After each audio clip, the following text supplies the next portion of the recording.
नमस्कार. ग्रंथ सूक्त सत्र 10वे सूत्र सुहृदांची पुस्तकं. ग्रंथ सूक्त सत्र 10वे सूत्र सुहृदांची पुस्तकं. आज विवेचनार्थ घेत असलेलं आपलं पुस्तक रंजना कुलकर्णी शितोळे यांचं गहिरा एकांत. गहिरा एकांत हा कविता संग्रह हे रंजना कुलकर्णी शितोळे यांचं प्रकाशित झालेलं पहिलं पुस्तक आहे. 23 मे 2026 रोजी पहिली आवृत्ती भाग्यश्री प्रकाशनानं प्रकाशित केलेलं असं हे पुस्तक. 112 पानी या पुस्तकात 93 कवितांचा समावेश आहे आणि या पुस्तकाची किंमत 200 रुपये आहे.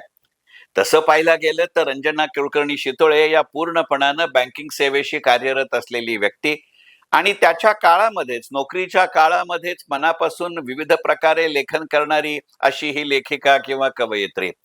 ते लेखनामध्ये त्यावेळेला खूप मोठं सातत्य होतं अशातला भाग नाही.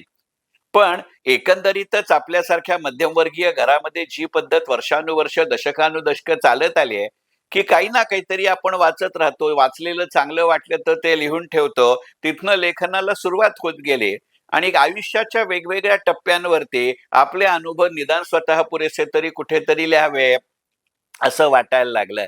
आणि त्यामुळे शालेय दिवसापासून आजपर्यंत वेगवेगळ्या टप्प्यावरती लिहित गेलेल्या अशा कवितांचं एकत्रीकरण म्हणजे गहिरा एकांत.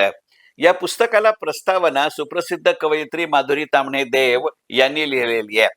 या कवितांमध्ये विविध पद्धतीचा समावेश आहे. निसर्ग कविता आहेत, पर्यटनाच्या निमित्तानं झालेल्या कविता आहेत, अगदी नंतरच्या काळामध्ये नातवंडांसाठी लिहिल्या गेलेल्या ही कविता आहेत.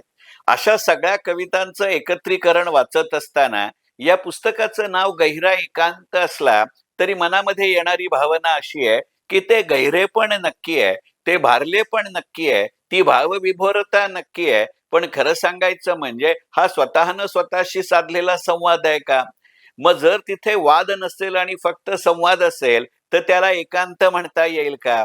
परंतु मनुष्य स्वतःशी कितीही नाही म्हणलं तरी जास्त प्रामाणिकपणे आणि प्रांजळपणाने बोलतो. भले मग तो इतरांशी बोलताना त्याचं समर्थन करतो किंवा ते फेटाळतो. असं जरी असलं तरी त्या एकांतानं जणू काही आपल्या मनाची घातलेली समजूत किंवा मनानं आपली घातलेली समजूत आणि मग याचं भान आपण जेव्हा जनात फिरत असतो त्यावेळेला मनाशी साधलेला संवाद अशा अर्थाची कविता म्हणजे गहिरा एकांत असं गणित आहे.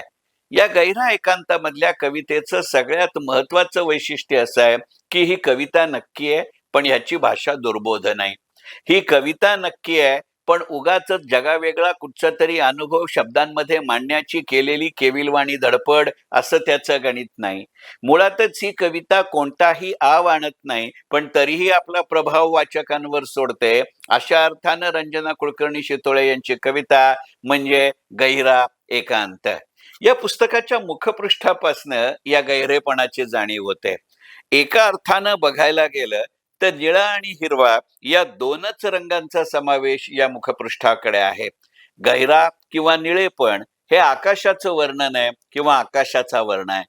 एकंदरीतच आकाशाचं गहिरेपण जास्त असतं, ते दिसतं पण भासतं जास्त, ते भासतं पण पूर्णपणाने दिसत नाही. अशा संदिग्धतेला गहिरेपण म्हणतात का? अशी संदिग्धता या कवितांच्या आशयामध्ये नाही. परंतु काहीतरी सांगितलंय त्याच्या प्रत्यक्ष प्रकटीकरणापेक्षा सुद्धा निदान अर्ध पाऊल का होईना पण काहीतरी जास्त या कवयित्रीला या कवितेतनं सुचवायचं आहे अशी भावना वाचकाच्या मनात सोडतं. अशा अर्थानं तो गहिरा आहे. आणि एकांताला हिरवेपण मानावं अशी उर्दू साहित्याची मोठी परंपरा आहे. याचं कारण असं आहे की अनेकदा एकांत किंवा एकांतात केलेलं चिंतन हे उद्याच्या सर्जनाची आणि सृजनाची अशी गणितं मांडतं किंवा समीकरणं मांडतं. अशा आशयाचे सिद्धांत उर्दू साहित्यामध्ये वरचेवर मांडलेले दिसतात. त्याची आठवण करून द्यायची ही भावना कवयित्रीच्या मनात असेलच असं नव्हे, म्हणून ते हिरवेपण आणि त्या कवितेच्या शीर्षकातलं दुसरं नाव एकांत आहे का याचा विचार करायला वाचकाला लावावी अशी कविता म्हणजे रंजना कुलकर्णी शितोळे यांचं गहिरं एकांत किंवा गहिरा एकांत हे पुस्तक. मी म्हटलं तसं की या कवितांमध्ये प्रौढांपासून बालांपर्यंतच्या अशा कविता आहेत. आता कदाचित मलाही नातवंड असल्यामुळे असेल पण या पुस्तकाच्या शेवटी येणाऱ्या बालकविता हे मला मनापासून या पुस्तकातलं आवडलेलं गणित आहे. याचा अर्थ या पुस्तकातल्या दुसऱ्या कविता वाचू नयेत असं नाही. पण पुस्तकाच्या शेवटाला येणाऱ्या बालकविता वाचत असताना मला फार मोकळेपणाने असं वाटतं की रंजना कुलकर्णी शितोळे यांनी बालकवितांचं त्यांचं स्वतंत्र पुस्तक काढावं. जसं इंदिरा संत यांच्या आपण प्रौढ कविता जरूर वाचतो, पण इंदिरा संतांच्या बालकवितांची त्यांनी छोटेखानी केलेली पुस्तकं आहेत. आणि एकंदरीतच रंजना कुलकर्णी शितोळे यांना त्यांच्या वैयक्तिक जीवनामध्ये असलेली फोटोग्राफीची आवड लक्षात घेता बालकविता आणि त्याला साजेसे फोटोग्राफ असं एक अत्यंत सुंदर बालसाहित्य जन्माला येईल.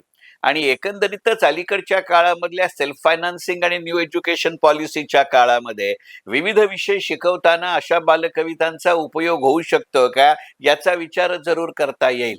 म्हणजे जसं गुलजार म्हटलं की लकडी की काठी हे सुद्धा आठवतं हे लक्षात घेतलं पाहिजे. आणि त्याच्यामध्ये असलेली तन्मयता आणि त्यातनं दिसणारं चिन्मयाचं रूप, अशा अर्थाची रंजना कुलकर्णी शितोळे यांच्या कवितांचा संग्रह गहिरा एकांत. मनपूर्वक धन्यवाद. ग्रंथ सूक्त.